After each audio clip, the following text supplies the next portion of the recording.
This program is designed to provide general information with regards to the subject matters covered. This information is given with the understanding that neither the hosts, guests, sponsors, or station are engaged in rendering any specific and personal, medical, financial, legal, counseling, professional service, or any advice. You should seek the services of competent professionals before applying or trying any suggested ideas.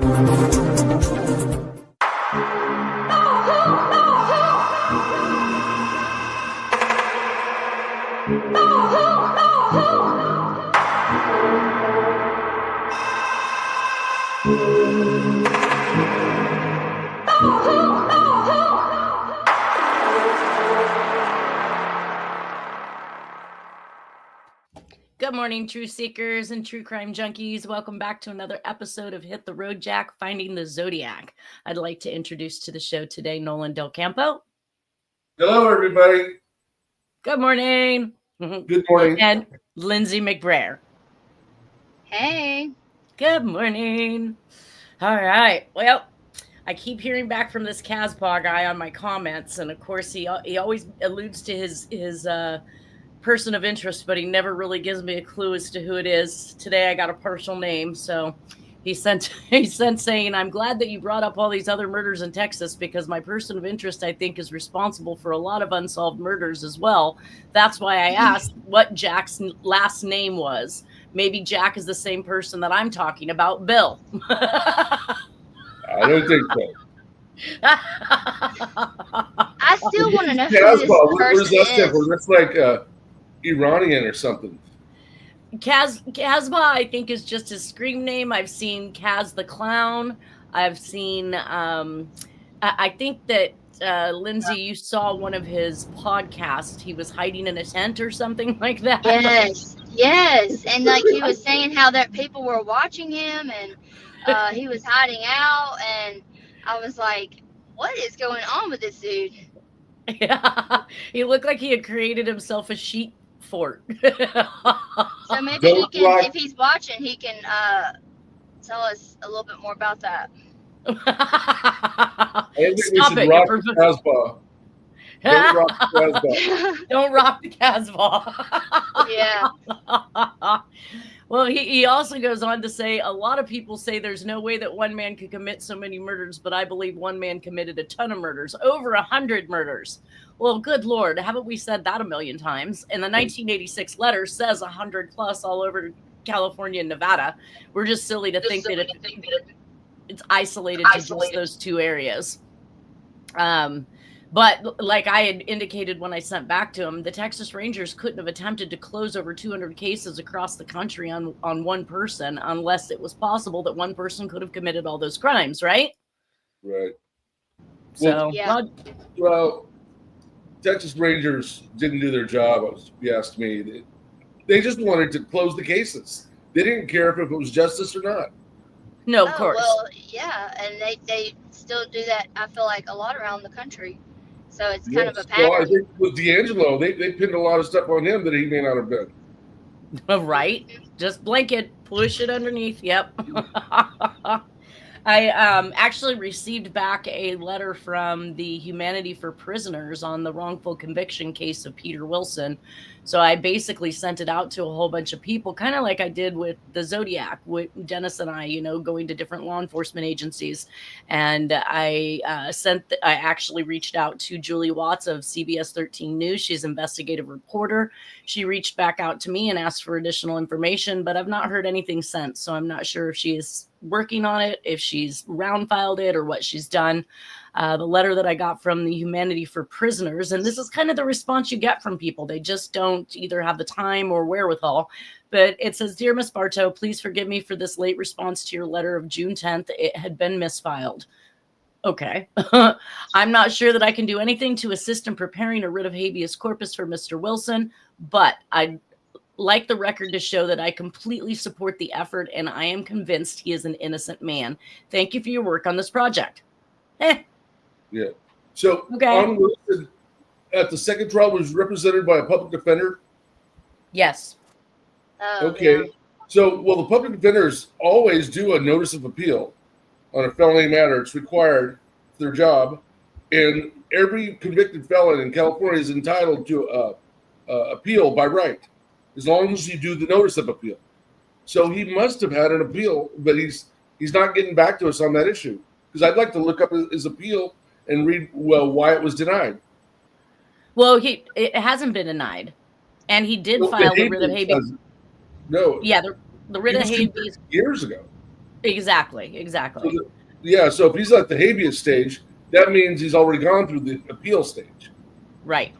Well, and again, based on the limited amount of information and evidence that he had at that time, his exculpatory evidence was missing. There was missing police files. His blood splashed all over the scene by the officer. It looked like he did it. I mean, what was there to appeal? I think that appeal only amounts to whether or not the court violated any of his rights or broke any laws in their attempt to convict him, right? Or the prosecutor, and some of the stuff we've shown on this show shows that there was a lot of wrongful action by the prosecutor, who later became a judge. And I don't think the public defender was probably had his teeth into it like he should have. I don't think that he. I don't even think that from the public defender's office, the appeal itself, it gets assigned to an appellate panel attorney. Depending, that would be the Bay Area, so that would be CCAP in Sacramento. They have a different name in San Francisco, but it's an appellate project, and it's so it would go to a panel attorney to do the appeal. Right, but the thing is we have no idea if his attorney didn't even do the job the first time around in court, asking for the right forensics, asking for the results on various different things like the cigarette butt or the semen or the, any of this stuff. If he wasn't asking for that stuff in court, and of course, like we said, in the second round, she had all of that stuff squashed. So the jury wasn't even hearing third-party culpability. Literally, they were just fully deciding on whether or not he was guilty based on his blood being at the crime scene. Yeah. Well, there's also, you can always argue ineffective assistance of counsel at the trial level. Right. But again, without knowing all the things that he knew, that he knows now, he didn't get most of this information and didn't realize. Later. That's why he still might have a chance on the habeas. And gosh, I feel like he's applied for this over a year, almost maybe even 2 years now. It seems like it's been going on for a minute. But while I was at it at the same time, I've been cleaning out my office, installing new cabinets again, and came across these business cards over here, which I thought were interesting. There's one from Aphrodite Jones up there in the left-hand corner from when we did the episode on true crime. The Zodiac. And then I found the city of Napa, Todd Schulman. He's a detective for the Napa Police Department. And then Pat McMahon, deputy sheriff for Napa County Sheriff's Department. Dennis and I met with these two individuals, and of course they had just been given grant money by the either the state or the government in order to go back and look at some cold cases. But they had indicated they had more evidence in other cases that they were going to spend the money there trying to solve those. I wish I would have known what those cases were and how they actually disposed of those cases, whether or not they actively used that money for what it was supposed to be used for. Either way, they just kind of looked at us and said, no, well, okay, have a nice day. So I basically gave them my handwriting rundown, and then we were out the door and never heard from them again. So they obviously weren't any more interested in investigating this case than the San Francisco PD was. That's crazy. It's weird how law enforcement doesn't want to go back and admit that they missed something if it's old, a cold case. They hate admitting that they did a poor job way back in the day when the crime went down. And I don't understand the resistance at all, because when I went back, it was just a couple years ago, I did the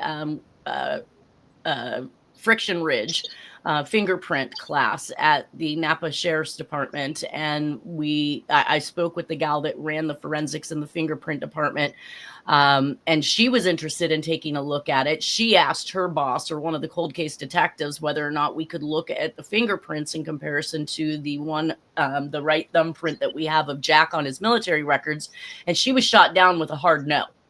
Wow. why? We're willing to do it. We're willing to look at it. Like you this is no sweat off your guys' balls. You're not having to put out any resources for this. Like literally, we're willing to do this, and we're just being shot down, even being given the evidence necessary to do it. And it just blows my mind.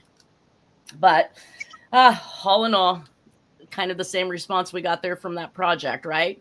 The FBI pretty much said the same thing to me. Nobody else is going to do this, Nanette, and we don't have the resources. Okay, so I've done it. Now what are we going to do with it? Really? So this brings us back to April 19th of 1992. Jack is at a family gathering for Easter. We don't see Nora and Charles in these pictures. There's no mention of them. This again is this year that Jack and Nora are separated. Nora's back in California with Charles, and Jack is in Texas, basically at his mom's house. So we see pictures of Flova's house on the far right over here. This is the one on Shady Oaks, and then Chubb's place in Seguin. And this is approximately 45 minutes from Dale, Texas, which I believe is where the Shady Oaks house is. And on May 7th, in the third photo, who's the man? That says, I think it says Scott. So Granny and Scott, Chubb's house, Easter 1992, Texas. Okay, and Scott is what relation? I want to say that's Chubb's son, and I think that Chubb's. I mean, I'm not sure if it is Flova's brother. He looks about to be Jack's age, so I'm wondering if he's a cousin, and maybe Gary or one of the family members that reach out to me every now and again is watching this episode and will be able to tell us who these individuals are in play. I thought Chubb's was Chuck, who died, but it turns out I had them confused. So Chubb's is different than Chuck. Chuck is Jack's brother who died, and we read his eulogy not too long ago in the presentation. We do have another I-70 murder on May 7th of 1992. Sarah Blessing in St. Louis, Missouri at a strip mall gift shop in broad daylight. Witnesses confirmed sighting in Wichita, and the ballistics confirmed that all of the I-70 murders are connected by the bullets to be the same killer. So we know it is the same person that's hopping around doing this. We do see an envelope for Nora Terrence where the address of Sunrise Avenue has been crossed out, and now it has the St. Patrick Court in Citrus Heights, which is where she is at the time. This address has not been established for Jack based on any of the information I have. So again, this confirms the breakup. Let's see. Okay, so the St. Patrick Court turns out to have been Dennis's address. So this envelope is coming from the law offices of Racy Estabrook, and it shows that he's a personal injury and criminal law attorney, but I don't know what business Nora has with him at this time. Then we hop back over to Texas, and we see Jack at a reunion in Peacock, Texas on July of 92. This is where we see Chubb's up here in the left-hand picture. Where is my... Oh, there you are. Chubb's is up here on this left-hand side of the picture, and we have Jack over here on the right side. I noted his barrel-chested body frame here because as we climb into 1996, it is one of the witnesses' statements in regards to a possible suspect with John Benet Ramsey, but we see the weight that Jack has put on. So Jack has supposedly only finished 8th grade, so I'm not sure how he's at this reunion, whether it's Chubb's reunion, but he seems to be familiar with all the individuals. So he notates Jake and Bill, Peacock reunion, and then Jake and Bill again over here. So he knows some of these people, and we see Jack standing behind him right there. He knows these individuals, so maybe he did go to this school with them. But again, his records show that he only finished up to 8th grade, so I don't know what kind of reunion this would be. Peacock, Texas is not that big. As a matter of fact, Jack listed in one of these pictures up here, we can see that the whole downtown had what looked like 4 businesses. Well, it's huge. So it said 1 store was left open 2 days a week, secondhand and antique. In Peacock, Texas reunion, G.A. Bradford's widow has a store, was a grocery until G.A. died in 1991. And now it literally has a population of about 125 people in this entire town, almost like just basically dwindling down to nothingness. Well, I get it. There's no stores, there's no gas stations, there's no nothing here, it looks like. No restaurants. No. And it's McDonald's. Right? Not even a McDonald's. You got to drive 10 miles in the snow. You can't hit a golf ball without hitting a Starbucks up here. Right? I'm dying laughing. So I had my grandkids this last weekend, and my granddaughter was saying to me, she goes, Nene, if you let this thing time out, and she's talking about the TV, Netflix, anything streaming, basically. She said, if you don't catch it and press that you want to continue, it will actually kick you completely out. And then you have to log all the way back in and go all the way back to where you were and blah, blah, blah, blah, blah, blah. And I felt myself having that 5 mile in the snow barefoot walk conversation with her, but it went something like this. I'm like, girl, back in my day, we could turn the TV on and it would stay on all day long. And now you watch TV and it's a joke. Well, your TV, I think, even senses when you are in the room and when you're not, and will literally like a computer go to sleep on your butt. I think that there is evidence of the Samsung smart TVs for sure. 100%. They know they can do that. Yeah, Wow. yeah, and that's what I have. Lucky me. Woo-woo. I know, I have one too. Yep, but I didn't even discover that until I'd already bought it. So I was like, well, right. I have one too. But it's a plasma. It's about 20 years old. Oh, yeah. Yours isn't timing out on you. You can turn it on. It's going to stay on. It's in the master bedroom. But that's things our children are never going to know of, You turn a TV on and the TV stays on. What? Mine likes to also time out at 2 hours for whatever the reason. So if I don't grab the remote to attempt to stop it from timing out, it'll give me a 60-second counter. And if I don't find that remote quick enough, everything shuts off. That's not cool. It's control, right? It's literally more busy work. It's saying we're smarter than you are, or we know better for what's good for you than you do. Yeah. Well, and they make it out to be something that's good, but in reality, it's not. Juan is learning us right now. He says it's a setting, you can change it. I still think that they still know. Right? Even if the setting is off, Well, Jack seems to be awfully busy this particular year, and how he's traveling and how he's getting around, I am not quite sure. I know that he was fighting for his disability still at this point, but now we see him in a plane, and he writes on the back of it, Loon Lake, 82292, altitude 35,000 feet. Now, I like to bring this one up because this is something that D.B. Cooper did when he called out Tacoma and the Air Force Base in D.B. Cooper. He stated they were at 26,000 feet and he knew the location of Tacoma Lake. So to see this picture, which of course you can kind of barely tell it, but there's the lake right dead center of the picture. He's at, and he knows how he knows. I don't know, because I'm pretty sure they don't have those nifty screens on the back of the seats for you to stare at to see where you're flying. Like we got to see when we were going to Ireland, and it told you your altitude. It told you how fast you were going, how many miles you'd gone, and how many miles till you get there. I'm pretty sure in 1992 they didn't have that, but somehow Jack knew at 35,000 feet.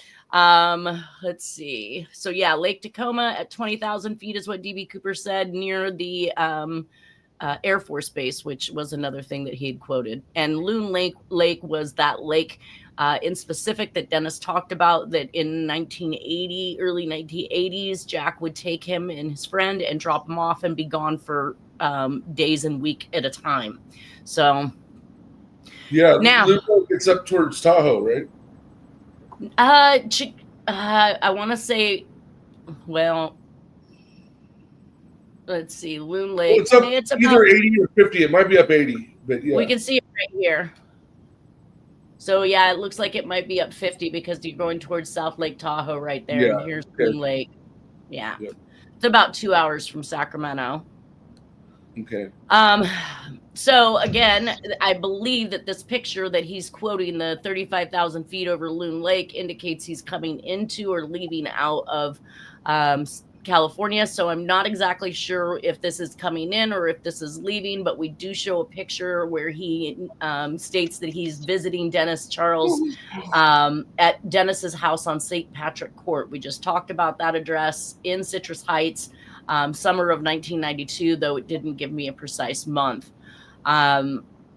We know that this also again confirms that Jack and Nora are not together. And I wanted to emphasize something. I have two sets of diaries for Nora, one for 1993, which is this going to talk about this move into Arizona, and one for 1996. And I found it rather odd that these were the only 2 years that Jack would have kept if he was keeping her diaries. But both of these relate to or are indicators of upcoming crimes and things that have occurred. So, this says the year of 1993, but it's actually ending with November 1st. And it says Jack and Nora gets back together in California, and she returns to Texas with Jack per her diary, and they return to Texas by November 4th. We do see a cable bill that Jack is paying from August through February of 1993, which indicates that he is at the Shady Oaks lot in Texas with Flova. So all of that stuff is coinciding. And now at this point in time, we see Jack and Nora getting back together. That brings us to our first murder in Phoenix, Arizona. And the reason why I indicate that it's interesting that 1993 was a year of her diary that he kept, because it really tracks where they are going and what they're up to. But this murder is probably another one of those gruesome ones like Black Dahlia. It was a 22-year-old. It was in a park. She took a bike ride. The bike is missing. It says, I don't know why I put in there a reason for pointing out a bike, but South Carolina murders, California, and another Arizona murder all included bikes. The headless body was found in a park south of Cactus Road, which is, like I indicated, the bisection that we saw in Elizabeth Short and the Lipstick and I-45 murders, with partial bones being found in graves of other bodies. The head was found in a stretch of the canal about 2 miles south of where her body was found. The canal. The canal. See, this is why I pulled this one in. Oh my God. I know. Again, we have the headless boy of Walsh, right? We have another headless individual, and skulls are being found here, there, and everywhere. And we've got Donna Lass's skull found too. Yep. Yeah, found on 80 and 20. So it seems to be something that that's exactly why I pulled this in. And the fact that they're getting ready to move to Arizona screams volumes. Wait till we get into that information. Also shows that the abdomen and chest were cut open, which again, that's more Elizabeth Short stuff. I put in here to research Buffalo Bill. I know it's another movie, but for whatever reason, there always seems to be some media play in whatever's going on. The newspaper reads. Also, Sunday, I want you guys to watch this weekend real quick. Snake Eyes from, I think it's 1996 movie with Nicolas Cage called Snake Eyes. I watched it last night. Everybody's been talking about it all over social media, and it does tell a lot. So just to stick that in there before I forget. Okay. Hello? Yep. We lost you. What did you say? Watch what? Snake Eyes. Was it With just Nicolas me that lost Cage. everybody? Yeah, What? it's just you.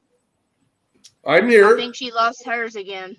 I can Yeah, hear Lindsay. everything started spinning. Even my own PowerPoint presentation went blank and was spinning. Like everything was buffering on my end. So yeah, I missed it. He says, I hear everyone. Okay. I do What I too. gotta Yeah, say. I Can see you you. hear I us? hear you. I see your presentation. Go ahead, Lindsay. Sorry. So Snake Eyes, I think it's from 1996, and it had the main character is Nicolas Cage in his younger days, Mm-hmm. and it's very telling about things that are happening now. So Yeah, it's always, yeah, always it's a good watch for this weekend if y'all don't have anything to watch. Snake Eyes. All right. All right, so the newspaper on this gal, Angela Brasso, reads, was beheaded and disemboweled after she left her Northwest Phoenix apartment for a nightly bike ride through Cave Creek Park.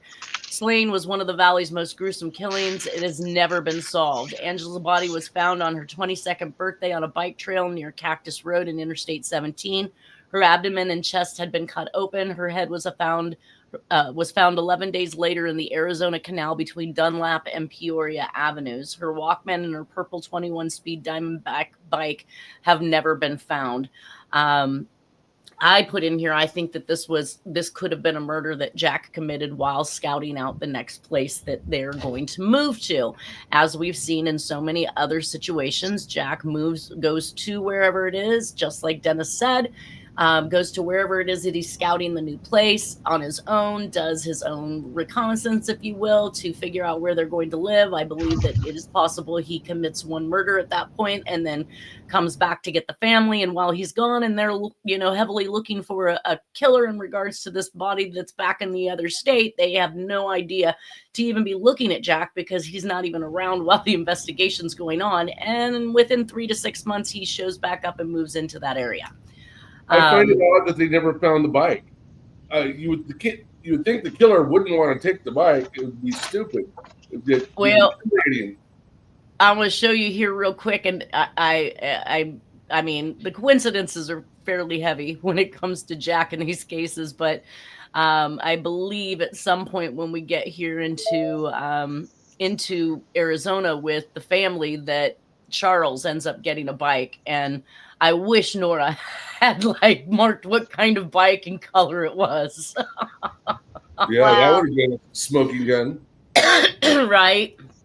Sandy, well, there's a bike theory in the John Bonet case too. There's a bike theory. I don't know if y'all went down that area really? Of the case. Yeah, there was a theory that they got bikes for that Christmas, but there's some speculation as to what's his name? Her brother riding the bike the night before down the road. But then there's other witnesses that say that he did, and then there's other witnesses say that he didn't. And the bike was but then they turned around and said no, he didn't get this bike for Christmas. It was kind of a lot of back and forth in the case files as far as the family saying that he rode the bike or he didn't ride the bike or he did get a new bike, or was it he already had that bike from his birthday. It was I see very what you're saying. Yeah, so not necessarily involved with the murder, just them talking about a bike. Yeah, but it's information. Kind of suspicious. Yes. Why would it be important to put out different stories about this bike? Right. Exactly. Yeah. And the night before. Who cares about the night before? What we need to figure out is what happened the night of. Yeah. Nah. And honestly, there's several of these cases where the bike has been laid on top of the victims. The bike has been found, X amount of feet away. Same as the cars in some of these cases, blocks to miles away. The suspect has taken the vehicle and left it someplace else. And so basically her bike going missing just means it wasn't found around the body, but she was known to have left off on her bike to go for a ride that night, and the bike is nowhere to be found now. This other murder was a body found in West Pittsburgh, and it shows, the obituary shows November 10th as the date of death. So I'm assuming that it would have had to have been somewhere between the 1st and 10th of November, which I think we've got Jack pretty solid back in Texas with Nora at this point in time. And if anything, he's hopping back and forth to Arizona, which we have some evidence of that as well. So I don't think that this one was necessarily involved with these cases, but Sandy Betts did think that this was possibly committed by the Zodiac. Here's that evidence that we were talking about. So I'm making an assumption when I say this, only because the expiration date on this particular, it's a security guard provisional certificate it's issued by Arizona Department of Public Safety, and it's issued to Jack Terrence. Now, of course, it says 5 of 92 on it is the revision date of this particular provisional license. But it looks to me that it has probably a 2-year it's good for 2 years because it expires on January 25th of 1995, which would indicate that Jack has at least applied for it by January 25th of 1995, which also means, well, and again, this, playing with these dates a little bit here and there, is that he probably had to do a background check. He probably had to put in an application. There were probably things that had to occur in order to obtain this particular provisional license, which suggests that Jack has been frequenting the Arizona area. Either way, we know that he's working in Arizona by March of 95 as a security guard, at least based on the information that I have. So it would suggest that, yes, Jack has been frequenting Arizona more than we know. On January 26th of 1993, 63-year-old Dana E. Empringham, on the 26,000 block of Maplewood Spring, Texas, Montgomery County. It's stated that he was widowed at the time of his death. He used a wheelchair to get around due to a leg injury, but was not confined to it. He operated a gun shop out of his home named DKE Enterprise Inc., and witnesses saw suspect running from the house to brown Mercury Cougar type vehicle and leave with the lights off. The law enforcement believes it was a robbery, so may not even be related here to what we have going on with Jack. But I have it in here because it's another Texas murder, and Jack is right next door, basically. And that brings us back to Nora's diary. We had some more interesting reveals in this. It does state that Jack had talked with his mother about moving to Phoenix, Arizona. So this is the first mention on February 20th of Jack actually speaking to his mom about it. So I notated that it's interesting that this woman that's beheaded, disemboweled, and all of these other things is exactly where Jack is talking about on February 20th of moving to.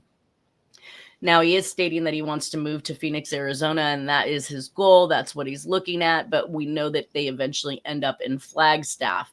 And this entry, February 26th, is Jack was to leave next week to Phoenix and me stay here and take care of Granny, Red, and find us a place. So that confirms what Dennis says, that Jack would leave on his own to go look for wherever it is they were going to move to and then come back and move the family with him.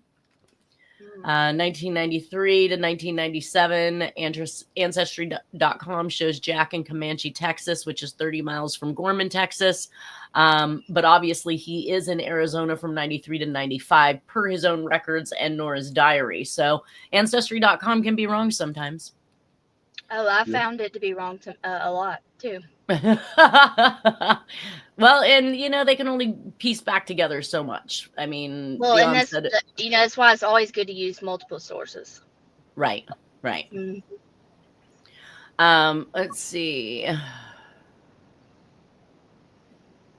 Okay, so here in this particular entry, I guess after Jack had spoke to his mother about moving to Phoenix, Arizona, he asked if she wanted to go.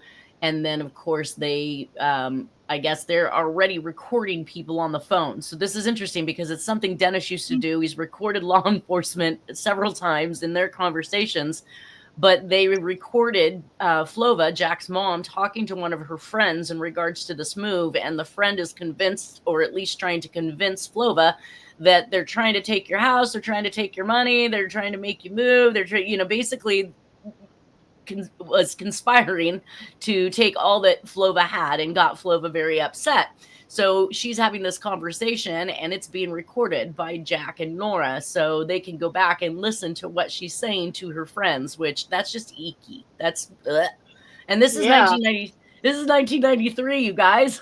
Phone calls are being recorded. The response to this, though, is what absolutely floors me, because this is just that we know that Jack's not rational. And why else would I have him pegged for the Zodiac killer? But this entry of the diary goes on to say that they headed over to Nell's house, the woman that was trying to convince Jack's mom that he was trying to take advantage of her. And I was blown away to see it says she must have known we were coming because all their cars were there, but no one answered the door. It was a good thing she didn't answer her door. It was Jack was ready to put a fist in her face. Jack took his gun. That's how angry he was. Wow. to an old lady's house. That is so irrational. Like you're going to go to an old lady's house with a gun because you didn't like the conversation she had with your mother. Yeah. Well, it just shows you the easiest tick that would trigger him. Exactly. Yeah. I can't imagine taking my gun anywhere out of anger. I mean, it's just not something you do. And it shows you she may have been onto something. I think she was. Yeah. Why would he be so mad? If he knew it was falsehoods, he wouldn't be that worried about it. Although he could still be mad. But if he knew some of it was true, then he'd be really mad. Yeah. Yep. Right. And then to respond in that kind of manner is exactly what we would expect to see out of somebody of the likes of the Zodiac Killer. Very, very hot-headed. Very, like you said, a simple tick just sends him flying. So imagine every time Nora left him and we see all this upticks in murders, people getting killed left and right. So here is the other entry about them preparing to actually move into Arizona. They're talking about picking up Charles's records from school and getting everything going. Her son-in-law, Rick, Mary's husband, is coming into town to help them with this move. So just basically, again, is confirming this forward motion into Arizona. And then on March 11th, 1993, Jack and Nora moved to Flagstaff. Now, of course, Flagstaff is just where they made it to. That was not their intentions. And the diary goes back and forth talking about whether or not they're going to stay, whether or not they're going to move on to Phoenix. Like I think this one says, small rider truck, put a deposit on it. We are moving to Phoenix in a week or so when Rick gets here. So here's this motion for Phoenix, Arizona. But by the time they get there, they ended up actually staying in Flagstaff. So it says Nora indicates in her diary that they're looking for a place to buy. Again, Jack doesn't show any signs of having a job or any income. I don't know where the money is supposed to be coming from. March 13th, they're at 7 a.m. in Deming, New Mexico with one of their friends, Jim Sherbet, on Highway 180. It looks like Nora has relatives, an Uncle Henry that lives in Springerville, Arizona, and relatives Pia and Pete which are cousins, and Aunt Babe, it says, in Flagstaff. So on top of everything else, it turns out that they have family there. It's probably going to be easier for them to move into that area. And I believe what she was complaining about was the cost of rents, which didn't make any sense because they go from saying they want looking for a house to buy to, rent is too high. And so I don't know if they're just cross-referencing the meaning of rent as a house payment, or because some people say my rent when really it's their house payment. Yeah. Now, so and if she was worried about money, she would have definitely, wrote about that. If there was some indication of not having money or being stressed about money, and she would definitely have that in there if he didn't have a job and he didn't have income. Well, and it does go on to talk about that is in some of these other entries, as far as, like I said, they're going back and forth, didn't want to go to Phoenix all afternoon, but now checked out some places and drove around the town. Once we made up our minds we were going to stay, took the truck back this morning. So like they are back and forth over it, and money does seem to be a concern. Got a Phoenix paper and looked in it after we ate. We sat there a while. Oh, anyways, I wanted to go back because I didn't finish off Charles. I think this is the entry where it talks about Charles having gotten a bike. And of course they're in Arizona already at this point, which is interesting, but it says Green Mountain Sport SPC Hard Rock. That's a little too much information. I do not believe that she put that in here, but I would have to go back to find it. Flagstaff to Phoenix. I think it's pretty close. Yeah, I don't feel like it was too far. I don't know that I ever actually. I would say 30 minutes to an hour. Okay. I don't know. I just know that in like I said, all of these entries are them going back and forth. So, at the top here, it says trying to decide if we were going to stay here in Flag because the rent seemed to be too high. And our feelings were we should go to Phoenix after all. Nonetheless, so it sounds to me like what they're saying is Flagstaff's rent was too high and that they should be going to Phoenix after all. But then at the very ending of this, it says, Jack said, we are not going anywhere. We are going to stay right here. She says, I was excited once again because I really didn't want to go to Phoenix all afternoon. So you would think it would be more expensive in Phoenix. That's what I would have thought. But maybe Flagstaff. Well, it's obvious that he's avoiding Phoenix for a reason. Well, but Phoenix may be more urban, right? I mean, Flagstaff might be more ritzy. It could have been it could have been a ritzy area. Yeah. I don't know. At any rate, we see Jack here again in his security guard uniform, and this is when he begins working for Arizona University. Now, Dennis's book said to us that then they moved to Washington, Arizona, Texas, and in 1998 they moved back to Sacramento. But what I actually found is that they moved to Texas. So obviously Nora and Jack get back together. They moved to Texas, then to Arizona. And then we're going to find information that shows that Jack ships Nora off to Washington when they leave Arizona because he goes back to Texas to take care of his mom.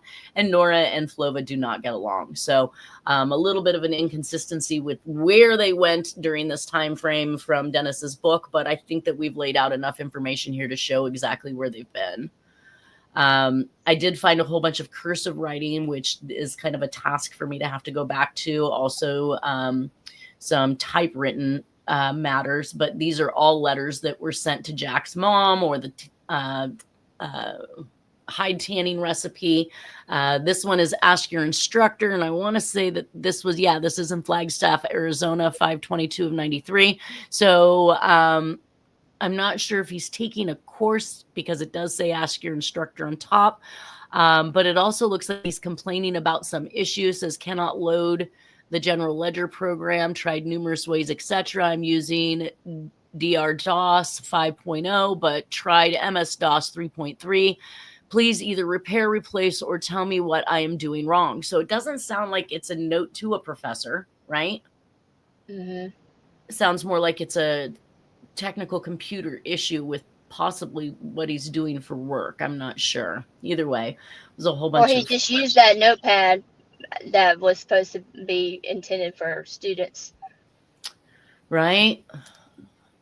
So use the space below for immediate personal help from your instructor. To ensure a prompt reply to your consultation request, please make your written request as brief and clear as possible.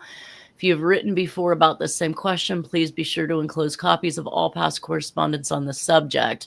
In the event you have future questions, we are closing another copy of this form. Yeah, I couldn't really tell where that is, but we do see that he's doing some type of computer work or he is taking a class in computers. Either way, it may be something he's doing at Arizona University. Who knows? Yes. There's a lot of different craziness going on in these universities too. Right. Mm-hmm. Well, I want to say that at the time that I was investigating the anthrax stuff, that there was indication of research, which I will get back to once I make a second round on this stuff. There was research being done on, I think, different strains of anthrax, and it was being held at Arizona University. And that was one of the reasons why I thought that Jack, and I want to say Hemphill, it was his name, was one of the individuals' name in the anthrax cases. His manuscript on anthrax and weaponizing anthrax had been reported stolen. And I want to think that that was out of Arizona University as well. So was all of this happening at the same time Jack was acting as a security guard where he'd have access to all these different locations because it's his job to keep things secure, which means he would have keys to get into these things, right? Yeah. Yep. Yeah, some very interesting. Well, and they would trust him with a lot of different things. Right. Here we have Gary. Now I'm a little confused. I threw these pictures in here. It says Gary Lee, Flagstaff, 1994. Now it's not impossible that Gary visited more than 1 year during summertime, but some of the date sequences that I have is April 7th of 1993. Gary comes to visit from Sacramento by motorcycle.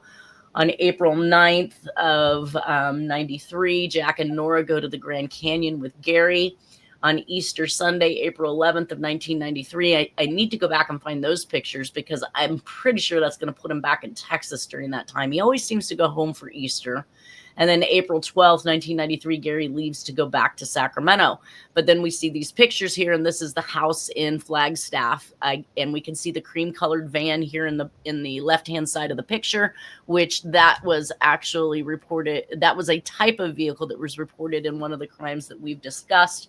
I don't know if the time frames are correct for this or not, but clearly Jack and Nora had that cream-colored van, and we got to see it in we looked, it said Metro City. We saw the cream-colored van, so maybe that was the same trip to the Grand Canyon. Either way, I need to go back and find the 1993 Easter pics, but we see he's still, traveling kind of all over the place and people coming to visit him. So I think that we made it through all 20 slides, you guys. I'm actually fairly impressed. Woo! Is there anything anybody would like to add or talk about? Because that's Flagstaff, and it's pretty grim, right? That doesn't look like a nice place. Yeah, and I'm gonna send you some stuff on the Arizona University. That's very interesting, the history, and I'm curious to go back to in my history of that research and see during that time frame what I can find. Well, and it is it another coincidence that we had Stephen Dewhurst, professor out of Arizona University, take interest in Dennis and the Jack's Zodiac connection? He even tried to tie himself to it because he was in South Lake Tahoe purportedly during the time of the Donna Lass stuff. But he was also, I believe, what his technical ability was to be able to determine what is being seen in pictures that's not so very clear for others of us to pick up. So it was almost as if to say he was an infiltrator. That's kind of what it felt like, because he did run off with a lot of the negatives that Dennis had. He refused to give some of those pictures back to Dennis. He claimed he wanted to keep them for his book, but I've been through his book and I didn't see any of those negatives that Dennis was asking for back. So yeah, why did he come into Dennis's life? I guess I never really, stood up and asked, how did you come across him? How did you guys get involved with each other? But he had made several trips out here to California, and I was in his presence and had spoken with him on several occasions. And we had done some research together and looking through Jack's stuff. So I do know who Stephen Dewhurst is. But again, he's coming out of Arizona University. Is that a coincidence? Yeah. The University of Northern Arizona is in Flagstaff. And Flagstaff is really close to the Grand Canyon, and it is kind of like a tourist town. There's the downtown has been, it's a historic with shops, and it's right along Route 66, it says. So I can see why rents might be high there. Yeah. Well, and we had the Phillips 66 map with the Zodiac cipher with Mount Diablo circled over the top of it. So many connections back to Arizona. Constellation Mountains. I'm not sure if that one was in New Mexico or Arizona, but Dennis talked about a story Jack would tell that him and two other guys went into the mountains, but only 2 people walked out. So as if to say they killed one of the people that was with them, and the other 2 left. Well, there's a lot of people that were missing in that area, in the canyon. Well, and we have 2. So aside from the first beheading that we saw on November 8th, we're going to have another one while Jack is, currently living there in Arizona. Second murder, same type of style, I believe. Another beheading. We haven't gotten to it yet, but it does kind of scream that, hey, I'm here. Yeah. Are you still looking something up there, Nolan? No, I'm just reading about Flagstaff. 1930, Pluto was discovered from Flagstaff. Oh my God. Yeah, and because it's on Route 66, that led it to it being a tourist town. Gotcha. Well, that would and that would explain why it was so expensive, especially if it's close to the Grand Canyon. All right. Well, we Yeah. have our final seconds here as we time out. I want to thank you both for being here. We are doing a pre-record on Monday, so if you guys are interested, it'll be at 11 a.m. our time. So everybody have a wonderful weekend, and we will see you next Friday. Okay. Yep. Maybe Monday. We'll see. I've got All my right. project to do Monday. Okay. I'll see you then, Bye. girl. Bye. Take care, guys. Bye.